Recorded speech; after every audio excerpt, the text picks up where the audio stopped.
A do të guxoje të kërkoje një thesar të mallkuar, që mendohet të flejë nën ujë prej më shumë se 2 shekujsh?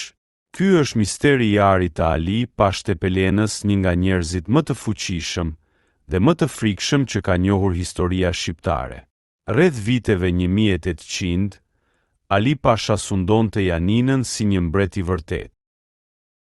Ai kishte pasuri maramendse flori, argjend, gur të çmuar e thesare nga gjithë Ballkani, por kur e kuptoi se fundi po afrohej, se osmanët po përgatiteshin të arëzonin, ai bëri diçka që sot e ka kthyer në legjend. Thuhet se në një natë të errët, në dritën e pishtarëve, Ali Pasha zbriti në bregun e liçenit të Janinës bashkë me disa shërbëtorë të tij më besnik. Ata mbajtën arka të rënda me arë dhe stoli, dhe i fshehën nën kalan e tij nën ujë, në një vend që askush tjetër nuk e dinte.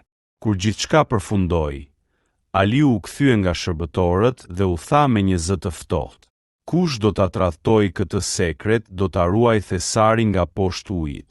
Të nesërmen, asnjëri prej tyre nuk u pa më, dhe që atë ditë, askush nuk ka mundur ta gjejë atë pasuri legjendare.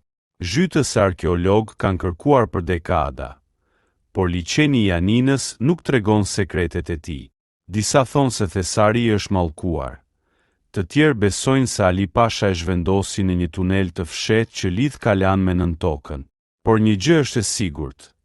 Edhe sot, dritat e arta që ndonjëherë shfaqen nën ujë në mbrëmje, nxisin të njëjtën pyetje. A është ai thesari i humbur i Ali Pashës?